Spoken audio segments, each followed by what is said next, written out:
Close your eyes. Oh, there it comes.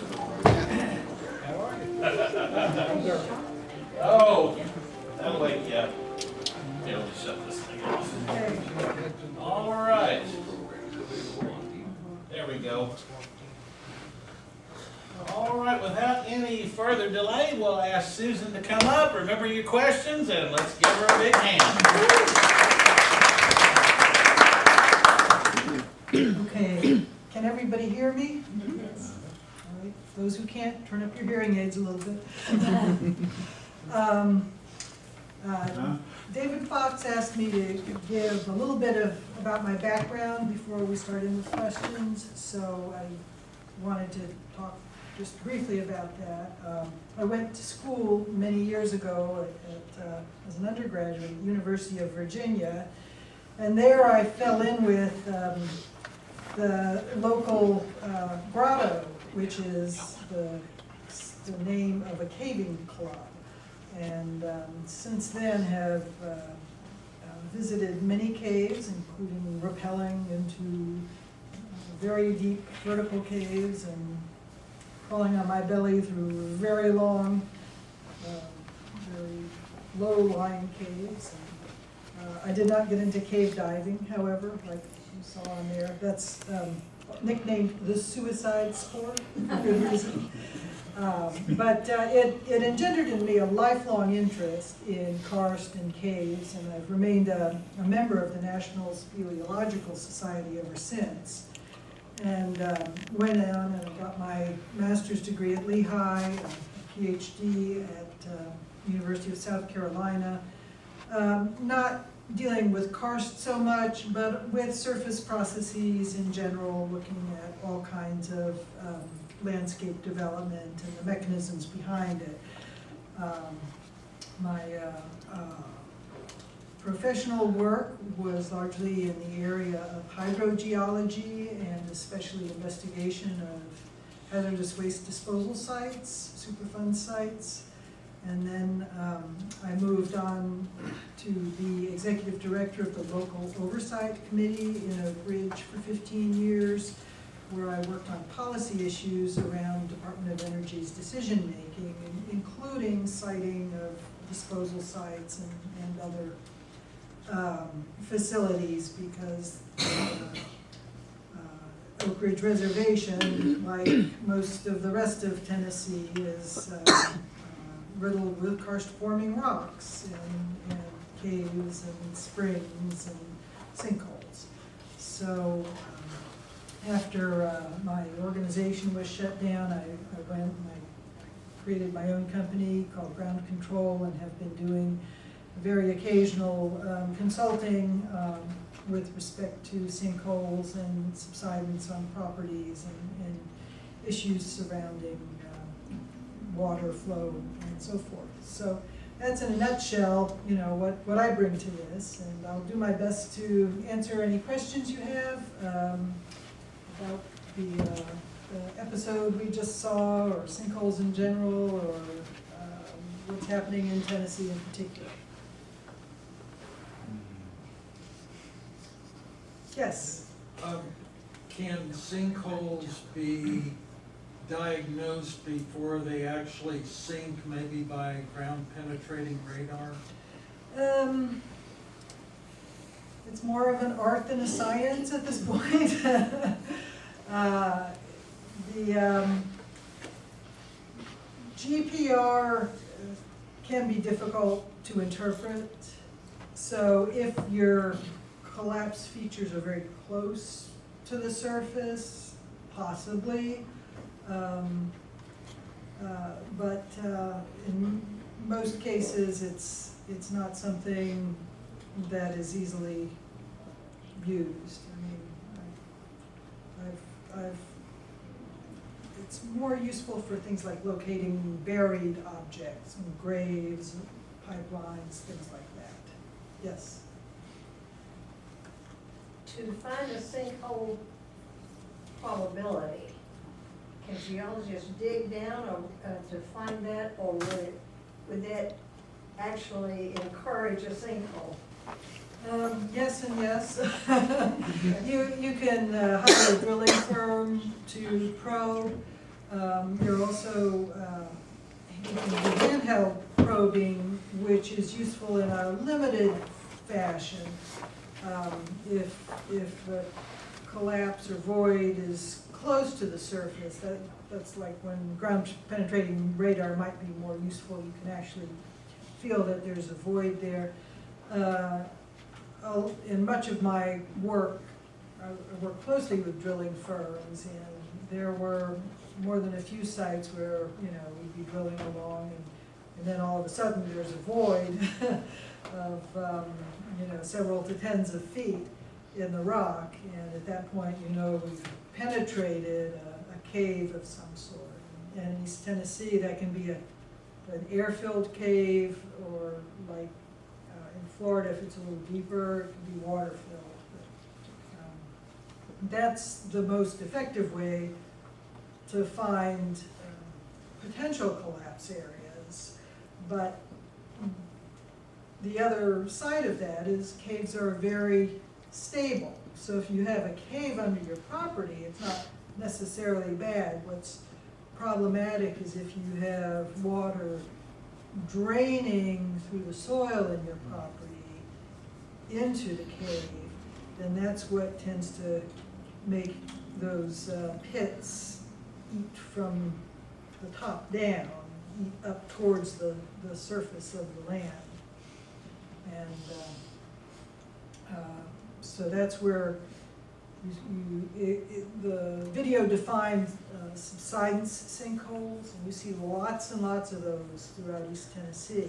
But that's often, those will turn into a collapse sinkhole, because as the water continues to drain through that, it washes the finer material out of the bottom into the underlying passages, and then eventually that will finally collapse. Yes? Talk something about what potential homeowners might be looking for, and things like topographic maps or things like that might be useful to them to sort of say, well, in this area is Oh, absolutely, yes.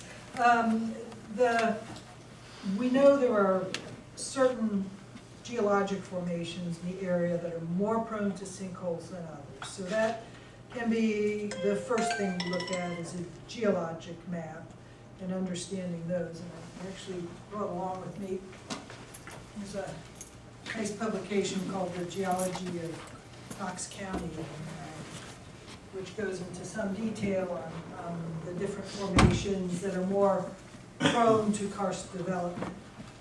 So that's one place to start. And for many years, I lived on limestones, and now I live on a shale, but it seems to be interbedded with limestone. So I'm, always have that in the back of my own mind.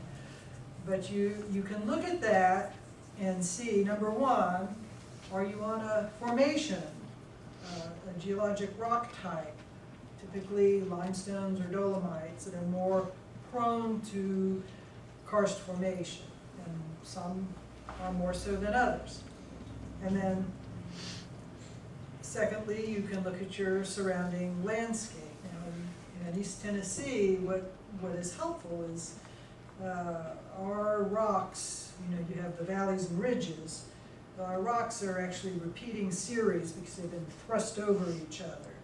So you look along the alignment of the rock, and you might see if there's a series of sinkholes, then is that heading towards the property you're looking at buying or not? That's one way of evaluating the current topography. But what we see more often is developers take their bulldozers and just lay waste to a whole piece of property. They wipe out the hills and the depression, they fill up those depressions, which in many cases are subsidence sinkholes, something going on a little bit deeper. And then they build houses over the whole thing. So you really, just by looking at, especially a newer development, you really can't tell just by the current topography, because it's likely been really changed. But You can go online to the U.S. Geological Survey and download all of the historical topographic maps for a region going back decades. And I found this very useful in my own work because you can see, oh, look at, the sinkholes all the way over here, and now it's this flat subdivision. So, if you're a lay person with a certain degree of acumen and things like understanding geology and topography and things like that, you can do that yourself, or you can ask a professional geologist, hire a professional geologist for help. So, yes? So kind of along those lines, for developers and city planners and stuff, is there any regulation in place, like analogous to like an environmental impact study that has to be done before you go develop an area, like but specifically for sinkholes, or is it? Well, the state does have regulations in place that preclude filling in sinkholes without authorization, but they're widely ignored. Okay. So, this is a low tax state, and similarly, low regulation, low enforcement, and so forth. So we saw issues and the other thing is the developers having a lot of influence at all levels of government, from local up through state, have seriously limited the amount of time that they are liable for future problems should the bedroom fall out of your house into a hole, for example. That's one thing to deal with. Right. Now, I've got two things I'm interested to know if you shed some light on. And one of them is, when I'm out in the woods a lot, and when I start seeing the subsidences, and we just call them all sinkholes. And so, in most of hunting and looking at the towns, looking at other things, we notice that quite often there's a different floral community around the rim, not just at the bottom, but around the rim of the sinkhole. And so over the years, we just figure it's just flow of the water is going in that direction, so it's just moisture and stuff. But is there a particular difference in terms of the nutrition available because the minerals are different at that level as you get this subsidence? This is some other type of mineral that's becoming exposed. So, the real question is, do you know whether there's any work being done on the ecology of subsidence? Well, I personally don't know of any work, but I would, it's obvious to anybody who looks at these that there would be microhabitat differences. For instance, sinkholes tend to collect cooler air because they're low-lying. So the plants at the bottom might be more adapted to cooler air. You brought up nutrients. I would think that through flow of nutrients, they would go through the bottom of the sinkhole, so there would be times when they were rich and other times when they were flushed downward. So, which is my second question. Okay. See, it's the going down through the bottom. So, I've only been to Lake Jackson, Florida twice, but I was fortunate to see it at full pool, and I was interested because it's one of the lakes you see on your fishing shows on television all the time. And the fellow there, the forestry division, took me out a great big brim size of copy, and so it's very famous. It was full pool and we went out and fished. The next time I went down there, about 2 years later, it was dry as a bone. And right in the middle was a sinkhole, and apparently then the lake drains and then it fills. And the way they keep it from filling is people just come out there. And there were cars driven in there and appliances and anything that people could find in there. So it filled back up, and this is a cycle. How does sinkholes work in that kind of environment? There's lots of lakes, a lot of places, what's the prevalence of sinkholes associated with lakes? And what's that process of filling? Okay, well, sinkholes, it all has to do with water and groundwater. And the water wants to go downhill. So where you see rivers and tributaries coming into rivers, you know, your water going down the slopes into the tributaries and into the rivers. Where you see karst terrain with these shallow subsidence sinks, it's rolling land like this. Very few streams. And, you know, you look and you think, water flows downhill, but downhill is into the bottom of this bowl. And that's where it's flowing and then down into the groundwater from there through cavernous cracks and solution cavities and so forth.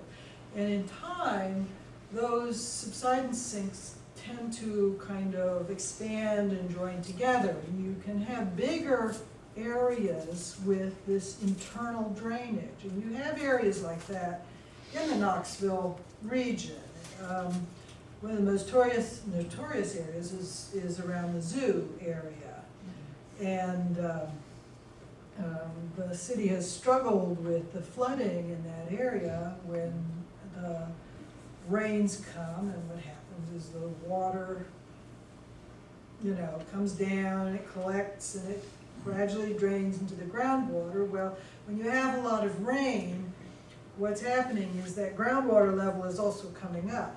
So eventually, you know, you have these depressions, and the water's coming up, and it fills those depressions. So it actually turns them into lakes. What happens in Florida is, you know, you have a high groundwater level, and then where the lake is normal, and then for some reason it might be pumping or drought or, you know, whatever is influencing a regional groundwater level, that drops, and that sinkhole, that swale is then exposed as a lake bottom.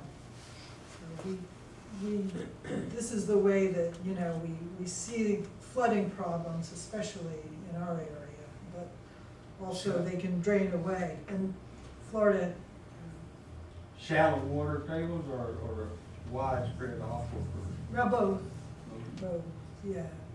The Florida video, if you go and watch that whole thing, it's got a spectacular series on a bayou that drained down into a salt cavern. And, you know, that's geologic porn, you know, we just like to watch things like that. Yes. I'm sure you got there. Okay. My question is to do with fracking. So when there's natural gas underneath shale or somewhere, and energy companies want to come along and tap into that and then pump a bunch of their special chemicals down in there and then drop up the gas, how does that affect sinkholes in what you've seen? Okay, it's usually not a big influence because the vast majority of fracking is really deep, like, you know, many hundreds to thousands of feet deep. Sinkholes and karst, typically within about 500 feet of the surface in the U.S. Some parts of the world it goes much deeper, you know, very tropical areas.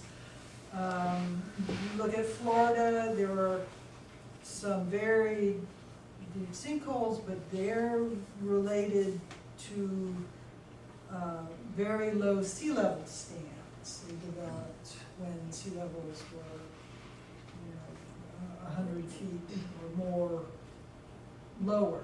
So you don't see that so much in East Tennessee, although when you start getting into the southeastern part of the state and especially down in parts of North Georgia, you have some very deep sinkholes, but again, you're only talking maybe up to about 400 feet or so of these pits like that. But fracking tends to be a much deeper activity, and I don't think I've heard of any influence on karst issues. Would your sinkholes be mad if they were perforated with a bunch of fracking? Because they do it very locally, it's like pinholes. If the well is not properly sealed in the upper part of the casing, then you can have water percolating around the sides of the casing and contributing to wash out into the higher levels of the karst formation. But most of the wells, I mean, that would also indicate, that kind of poor installation would also cause problems when they're actually trying to do the fracking. So, you know, drilling companies are pretty good about sealing their wells for several hundred feet. Yes? What about earthquakes in sinkholes?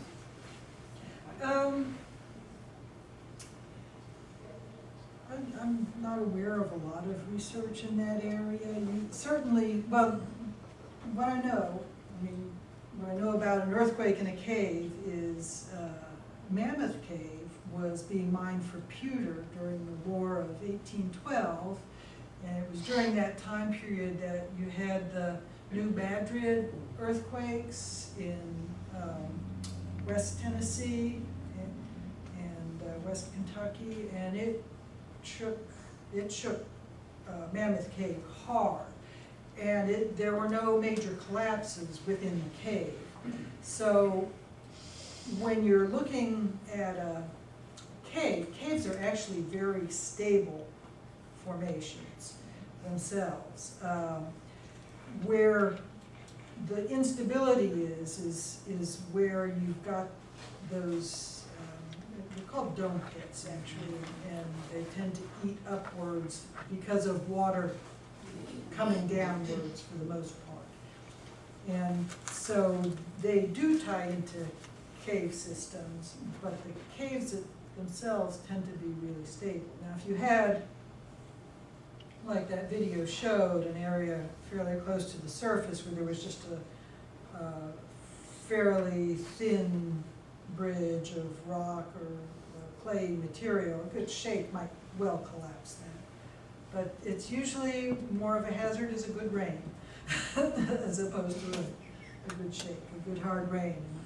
And that's what happens with your water levels. It's the rising and the falling and then the draining through.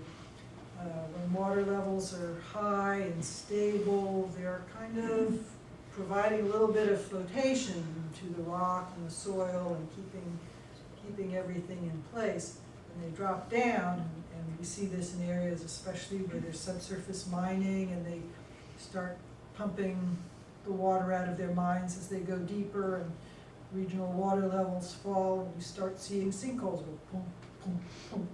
When I was at Lehigh, we saw this in the valley out there, Nissaquin Valley, where New Jersey Zinc was mining. So they had to go through, and all the wells went dry, and sinkholes started dropping out, and go through and put in city water for all the rural residents out there because of that.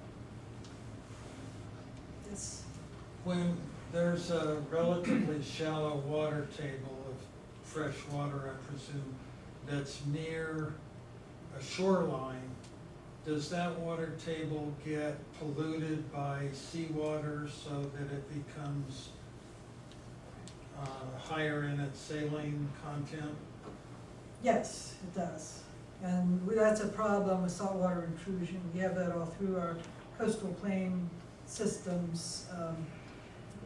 Because a lot of, especially small communities and more often tourist communities, rely on pumped groundwater for their water supplies, and as they pull from the aquifer, it draws it down, and as it draws it down, that allows the seawater to intrude laterally through the generally sandy materials along the coast and into the aquifer. it can be a So- problem. How do those communities handle it if they rely on that, wells and so forth? Well, some of them have to find alternative water sources, or they have to limit their pumping. I know there are, programs in place for water saving, to encourage local users to be more sparing in their water use. But sometimes they have to go to river water and give it a more thorough, cleaning than they might with a groundwater source. Yes. Could be kind of something like a karst topography that may have important consequences for us in the near future. Think about glaciers. Mm-hmm. And basically karst kind of structures are some of those things where they have internal cavities and flows. You know of any research or engineering has been done to keep large masses like some of the Antarctic ice shelves and what feeds them from collapsing in terms of the internal plumbing systems? I'm not sure we have any potential influence over big glacial ice sheets, but you have actually karst associated with ice in a number of ways. There's something called thermokarst, which is, as a glacier is retreating, a lot of times it'll leave big chunks of ice behind that are buried in the glacial outwash of sediments and rocks and boulders and things. And then over time, as those melt, you have what look like sinkholes. They're not connected to any sort of underground drainage or cavern system in that case. The glaciers themselves do have caves in them. I've been in glacial caves and crevasses, and they dissolve where the water is a little bit warmer, or in some cases starts flowing through a crack and then is pulling perhaps some sediment that's fallen on top of the glacier from a moraine through there, and you have some erosion as well. And then there's typically glacial caves at the bottoms along the bases of the glaciers, just from pressure melting of the ice. So there are some similarities to karst, but glacial caves can come and go.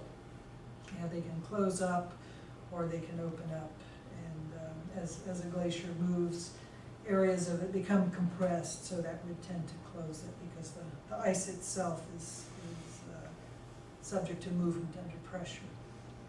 Yes? You mentioned earlier that tropical areas are susceptible to sinkholes. What is different about a tropical area that would make it susceptible? Well, the big thing with the development of cave systems and sinkholes is that what dissolves the limestone are weak organic acids and carbonic acid. Carbonic acid is from the interaction of rainwater, the atmosphere, and then you have organic acids the water picks up as it interacts with debris on the ground. Like tannins? Tannins, yes. Anything slightly acidic. Oh, I'm gonna turn you up. sure, tends to dissolve limestones. And, of course, reactions proceed faster when it's warmer. So this combination means that the tropics tend to dissolve limestone faster. And so you get bigger systems, deeper systems. And there's more rainfall. There's more rainfall, yeah, in many cases. Mexico has some, astonishingly big caves. Vietnam has, I think, has the record for the largest cave rooms in the world, where you could probably comfortably hide, your subdivision. So it's it's spectacular when you get underground and see the size of some of these things, particularly wild caves. Well, they were operating hospitals during the war. So, yeah, Well, they're effectively climate controlled, as long as you stay out of the zone. Now, remember, a lot of active caves have rivers in them, and when it rains a lot outside, those rivers, just like on land, come up. So you need to be in the dry areas of the cave that are no longer actively draining. Can you Yes. speak a little bit to how sinkholes are repaired, Oh, repaired. like from an engineering? Yeah, the tendency is, for most governments, is to, call the local cement company and have them send trucks, which can be a short-term solution. It's not an effective long-term solution, because what sinkholes really are they're the drainage systems for a karst landscape. So once you start plugging the drainage over here, you're gonna, have the water build up and flow over there and maybe cause a different problem. So what Tennessee did, due to some very enlightened work with its engineering geologists, especially in the highway department, is to address sinkholes by getting really big excavators and going down as far as they can safely. Look at some of these things, if they're even 20 foot deep, it's, the edges are still prone to collapsing. They tend to be cone-shaped, not necessarily vertical like some of the Florida ones you saw, because the sides collapse down. But ideally you want to excavate down to where the hole is in the rock. And then you get boulders of a size bigger than that hole that can effectively bridge that gap and place them. And you do a graded construction on top of that. You might put riprap on top of those boulders, and then cobble-sized things on top of the riprap, and until you've got sand, and finally you're able to put there like geotextile or something, and put your oversoils, your topsoils on.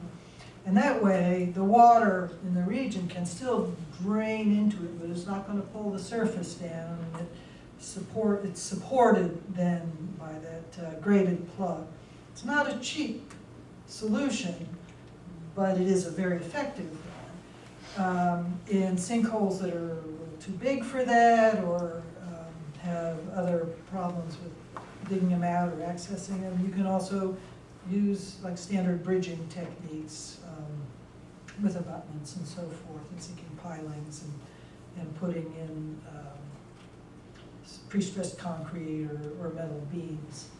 And sometimes that's done with houses that are starting to subside, and if they're on the edge of a sinkhole or something. Follow. So like a certain depth, like in a certain sinkhole size, where if they are in it trying to repair it, where breathing is difficult due to I guess CO2 being more dense and settling out. I've heard that. I didn't know if you know anything about that. Bad air in sinkholes is more usually due to decay of organic matter.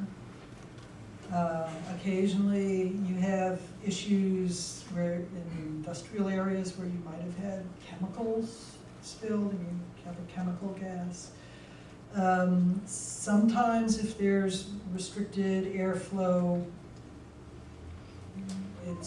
there's just some pockets of bad air, but most cave areas don't have that. But you should always, sinkholes themselves are pretty dangerous if they're not a stabilized stone pit, especially. So it's nothing you would ever want to send a person down into if you could at all help it. Yes. Maybe you've covered this, I don't know, bits and pieces here and there. Can you address exactly what happened on Papermill when that whole thing fell in there? Was that a sinkhole or a cave in to a cave or When was this? when was it? 10 years ago? Yeah, about 10 years. It's been Where several the years ago. Fresh Market is, Yeah, I Whole- believe is what you're talking Where Whole about. Foods is. Oh, Oh, I'm sorry, Yeah, not Fresh, just right Whole up there Foods, on yeah, Whole I'm sorry. you know, Used to be I a, don't, You used to probably be a were furniture still in store there, furniture. Mhm. and it took out I think it took out the whole parking lot. you know, I don't know anything about that incident specifically, but it's probably, if it happened suddenly as one of those collapse things where there had been a relatively shallow bridge over an expanding dome pit. And often what happens is when you have a building, you start concentrating drainage. I mean, because you've got the parking lot, you've got runoff from the roof, and, you know, piping and so forth. And if it's not properly put into like a surge pond or other mechanism, it can lead to collapses. That can be sudden like that. I'm endlessly amused. I live north of town in Andersonville, and you know, when I drive into town on 75, there's this one spot where, you know, I've been watching it subside, and they pour concrete on it forever, and it subsides some more, and then they paved the little V drainage to drain water away from this area off the shoulder. And I thought, oh, you know, they're finally, you know, dealing with the water there, that's a problem. And then last year I see more orange cones and another layer of concrete in it. So, you know, it's this constant battle with this little piece of real estate that's just keeps sinking down, you know, no matter what they're trying to do. But water is always an issue, and you can see that on the sides of the interstate in many places, that, you know, they start piling riprap up and so forth to try and deal with the subsidence.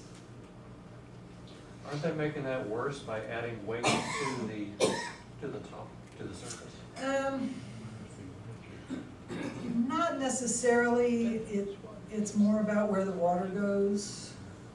So if they can really drain the water away from its preferred path. Now, the thing is, you know, the actual area of drainage can be pretty big like this going like that. So if they only drain it halfway away from the center of the sink, it's still going down and pulling that material downward. So there actually needs to be some studies that delineate the affected area so that the remedy is large enough. Yes? It seems like it would be possible to mitigate the effects of, you know, once you start having a depression, you know, the soil is draining down into the rock layer. It seems like if you provided a path for the water to take where the soil would not continue to flow, that you might be able to extend the life of that area. Is that a technique that you've ever seen used? Yeah, that's effectively the graded plug that I described earlier with the big rocks on the bottom and getting smaller as you go up. But I've also seen actual drains installed where you can put like a vertical equivalent of a French drain and down to wherever your crack in the rock is, and that will help a great deal. It might not completely cure the problem. But I was thinking along the lines of, you mentioned that some of these could be 400 feet deep. So if, you know, you can't. That's less common. Oh, in, right, but you know, let's this pick area. a smaller number, say 100 feet deep. Mhm.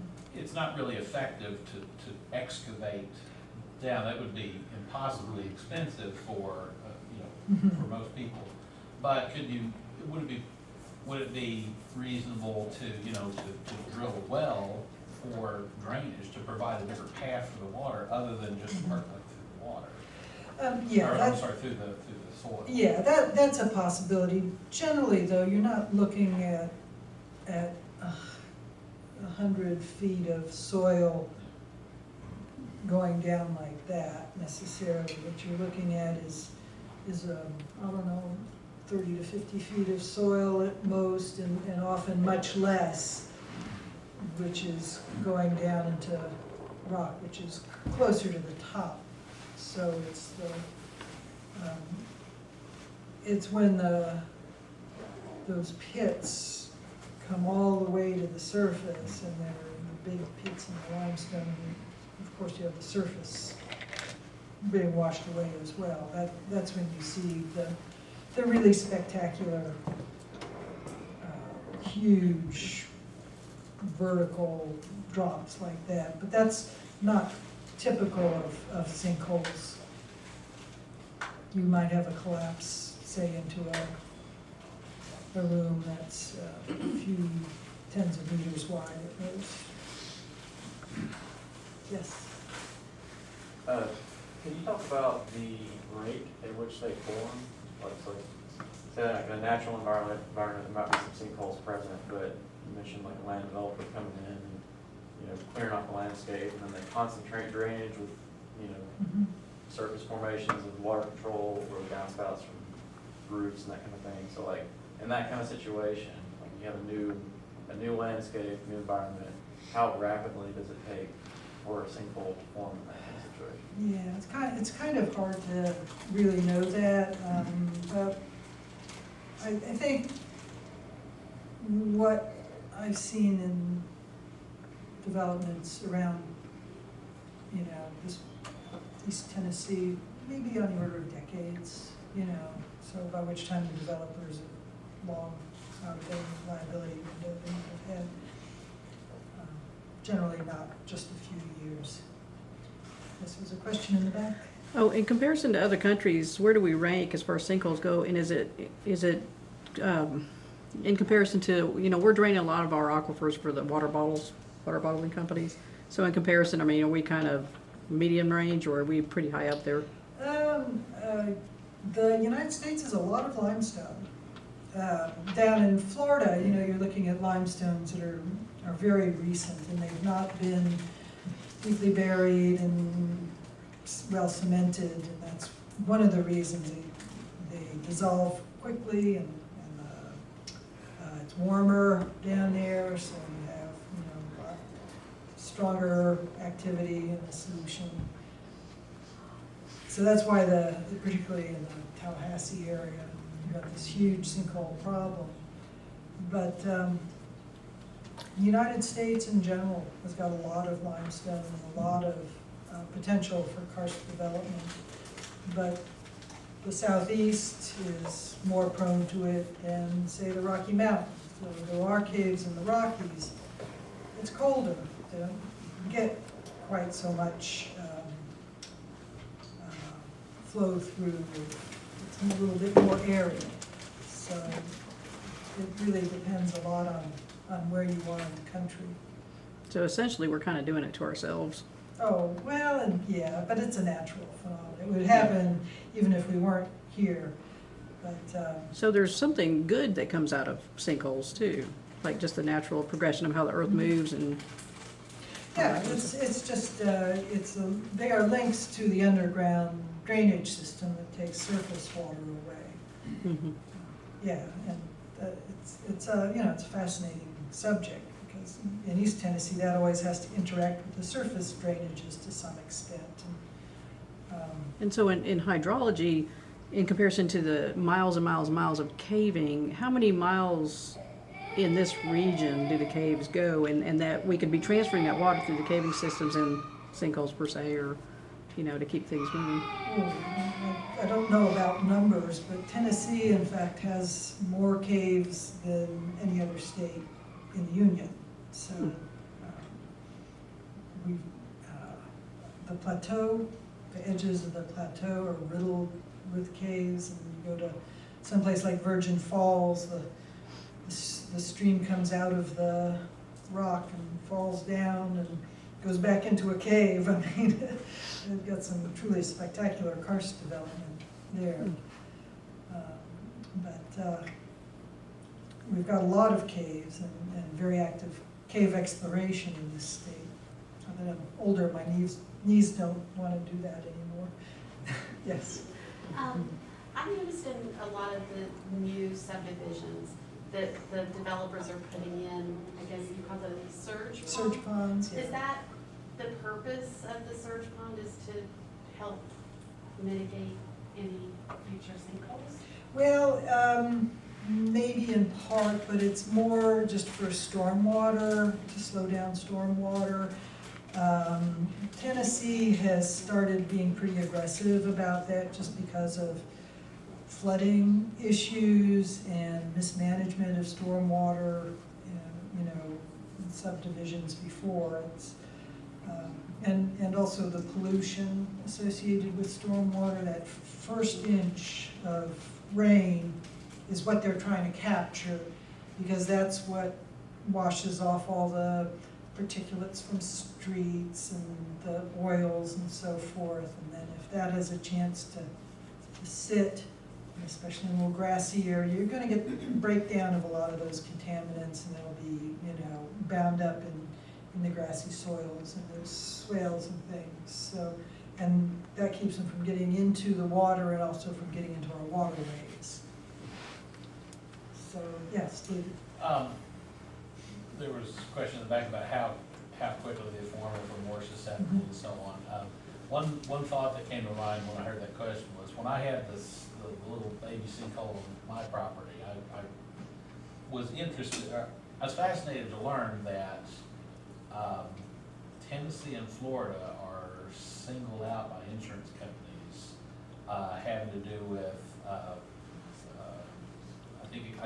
the way I recall is that they're mandated in these two states to provide some coverage for sinkholes. And that's singular to just Tennessee and Florida because of it's so common here. You haven't thought about that, or? Yeah, I think in Tennessee it was in part because of this action, some landowners in Oak Ridge who found their houses were coming apart and falling into subsiding areas. I mean, there weren't any collapsed sinkholes that opened up per se, but there was a lot of property damage in this one area along Black Oak Ridge. And they, I think, successfully got some relief through the state on that, and which really brought it to the attention of the regulators and the insurance companies. That was kind of interesting to watch that process. That was back in the 2000s, maybe the 1999s. It's a while back, yeah. The other thought that I had at the question was, a part of the video that had to be edited out for length was talking about in Florida, one of the problems is all of the irrigation and the pumping of the groundwater to irrigate the crops and the fruit trees and so on. That it's the caves, when they're filled with water, are more stable, but when you remove the water, then it becomes less stable. And then someone mentioned about the bottling of water, we're draining our aquifers here. That reminded me of the same thing. And then you mentioned it was a naturally occurring phenomenon. I recall once I took a visit to the Lost Sea attraction that's down in Sweetwater. And on the tour, they described it, that cave was discovered in the late 1800s, early 1900s, where it was, at one point, it had been filled with water, but then during the dry season, it drained the water enough to where, you know, there was a larger cavern exposed, the 5 acres of the lake or whatever it is that came out. And I understand they keep that pumped out so it won't fill back up. But the fact that, you know, the draining of the lake just in a dry season exposed all that empty space below there. If the conditions were right above, there could have been sinkholes created above that. So, Oh, yeah. so, so I guess where I'm driving at is, how fragile are the aquifers under the ground in terms of, you know, if you have one dry season, are you gonna see more sinkholes, or does it take, you know, an extended period, 10 years of reduced rainfall or something like that? What, do you have a feel for that? Yeah, I think it takes usually a few years of more drought conditions for, you know, by drought, significantly decreased rainfall. We don't have like real droughts where there's no rainfall, but, you know, for a while, you know, we did have drought conditions, and aquifers tend to sink during those conditions, and those being water resources, you know, that draws the concern of agricultural and industrial interests, as well as water supply boards. And then you have wet years, like we've had past couple of years, and which, by the way, may be one of the impacts of climate change, is we get more rain in this part of the country. Looks like that might be an impact. We might get more rain, but another area might get less rain, and then they get sinkholes. Right. Right. But you know, what you're hitting on is really the fact that there, as long as things are pretty stable with your water levels, you're not so likely to have problems. It's when you have the fluctuations either up or down, or you have a lot of water coming through, you know, that's where you tend to have the problems with the Really an sinkholes. increase in rain or a decrease in Mhm. rain, anything deviation from the norm. And if you want to see some lovely groundwater flooding into sinkholes, next time there's a really heavy, you know, series of wet days, go up into Norris and go down Dairy Pond Road to where they put up the roadblocks because you don't want to drive into the water. And, you know, there's a lot of land and a lot of people's access to the houses whenever they get really, really heavy precipitation for a few days. It just fills up the groundwater, which, you know, and the groundwater surface is above land level at that point. And, it's a real karst landscape there. Yes. At one time, several years ago, they were driving piling in East Tennessee because of the caves under corporate buildings and stuff like that. Are they still doing that? That's one option under big, you know, especially industrial buildings where the investment warrants a more expensive fix. I know it's under the North Shore Towers. Oh, really? Uh-huh, yeah. I mean, that's one way of dealing with subsidence, especially if you can get your pilings down to solid bedrock. Get it to bury. And then you can bridge between pilings, and that'll Exactly. hold your building up. What's kind of interesting on the Oak Ridge Reservation, when they cited the spallation neutron source building up there on Chestnut Ridge, the then director of the labs chose that location because of, you know, its beautiful setting and a great view and everything. They did not do any due diligence when it came to boring testing for foundations. And what they discovered when they went to put in the target for the spallation neutron source, which has to be a very stable platform, is that it was just riddled with caves underneath it. So they pumped a mountain of grout underneath that. They put in micro pilings under that building to keep it stabilized, and filled up, you know, half the volume of the ridge underneath it with grout in order to satisfy the director's desire for a beautiful view. But, you know, you can only imagine how that drove the cost up. And not to mention impacted an underground ecosystem, which a lot of people don't stop and think about when they want to plug up sinkholes or fill up caves or things like that. These have ecosystems that are pretty fragile. They're important drainage ways for areas that aren't served well by streams. So, you know, it's just part of the bigger system, and you need to do smart development when you're putting in buildings or subdivisions or roads, and especially in areas that are prone to it. And we know those areas. Yes. The methodology was to construct homes in it's a place where there's lots and lots of traffic. Yeah, that was really before my time, and I hadn't heard a lot about it, except that they have continuing problems in that part of Knoxville with caves, you know. Is that the Margaret building, I wonder? The what? At the Margaret building, the foundation ships and pipes and foundations? I'm not real conversant with all of that. A lot happened a long time before I got here. Anyone else? This isn't as much of a question, but maybe more of a comment as we're talking about it. Mhm. With my background, I work a lot with dams. Mhm. So if you ever see a sinkhole around a dam embankment, an earthen Right. embankment, it's a very big concern.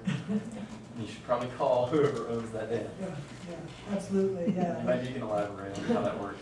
Yeah, well, it's basically the same mechanism. If, you know, the water's moving through a crack in the dam, it's allowing the soils to sap down into it and be drawn down. And so that's a sign that there's something seriously amiss. And in fact, dams in karst areas, you know, Norris was the first big TVA dam, and they plugged a lot of caves. They started filling the lake, and there was, you know, water coming out everywhere else, and they had to put a lot of concrete into caves around that dam as well, because it's in the Knox Formation, which is a fairly cavernous limestone. Yes. You mentioned in the beginning a national topography website. I Googled that since and haven't really been able to find what you might be referencing. Is there a way you can help us navigate to that? The U.S. Geological Survey, and Probably USGS.gov. yeah, you would have to search for the topographic maps in that. You know, it was the previous administration when I went looking for things like that, and unfortunately, a lot of websites have changed. Okay. But it's out there. They're really good about putting those resources out for public use. USGS.gov. Yes. UT libraries used to have really good map sections, Mhm. like they still have those.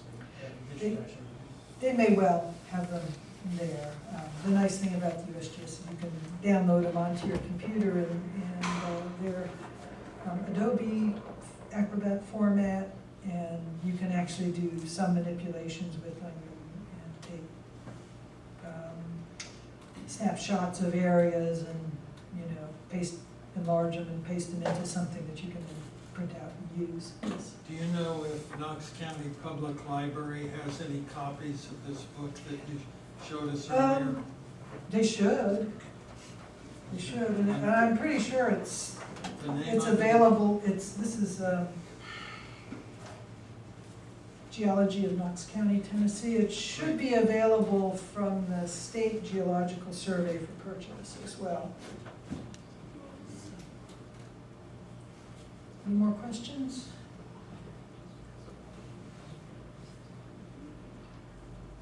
Okay, Wow. we can wrap it up then.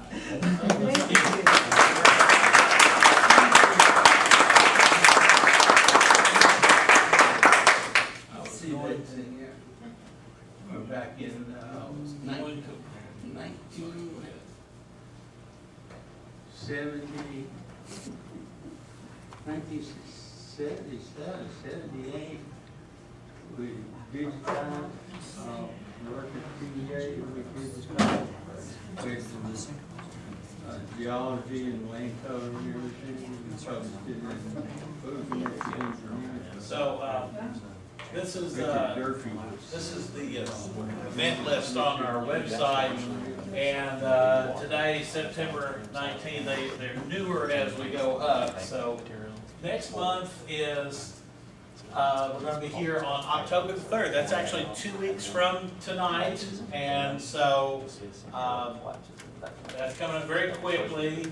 Our topic is neutron oscillation and mirror matter from a lady by the name of Leah Broussard from Oak Ridge National Labs is going to be here. And actually, since this flyer was made, there's actually 2 additional speakers going to join us for that evening. Yuri if I pronounce it correctly, Kamishkov from the Experimental High Energy Physics Department at UT, Physics Department, that's his specialty. And then a graduate student of his, Sean Bavra, is going to be here to answer questions about this. And I found someone forwarded an article to me that was from an NBC website. They were referring to it from, I forget what the magazine was, but in this printed article it was describing her research. So I contacted her, and so she said she'd come and talk with us about it. But that'll be on October the 3rd, 2 weeks from this evening. And we've got the flyers for that. If you have a place where you can post that in a public area, please take a color one. We also have a stack of these black and white ones for handing out. So if you know anybody that might be interested in that, please come up and take some of the flyers and help us to advertise that. Then in November, this was not finalized at the last meeting, but since last month, we've got a presenter is Bill Campbell. He is a medical doctor that left his family practice to go get specialized training to provide medicine for mountain rescue. So one of the caveats of him coming is he said it's possible that an hour before the meeting he might get a phone call that somebody is stranded up on Mount LeConte and he's got a helicopter up there to help save their life. So hopefully that won't happen, and we'll have a speaker on November the 7th, but that's called Mountain Medicine. And I know we have some in the room here that love to go hiking and everything, so this is just will be a fascinating look into search and rescue, the science of search and rescue. Then in December, many of you know Stephen Lynn Bales. He's going to be back with us, bringing the bird that is in his care. David, can you remember the name of the kestrel? Kestrel, thank you. It's the smallest of the falcons. Yes. And so basically, our country, through conservation and protection efforts for endangered species, have brought a lot of the raptor group back from the edge of extinction, but the kestrels are not making that bounce back. And he's going to come and talk about some of the special concerns for these beautiful animals. Then on the website, if you go at the top of the event list, there's events by year. We actually, oh here it is, it warped around to this side. We actually have an event for next year already scheduled, the geology of Iceland.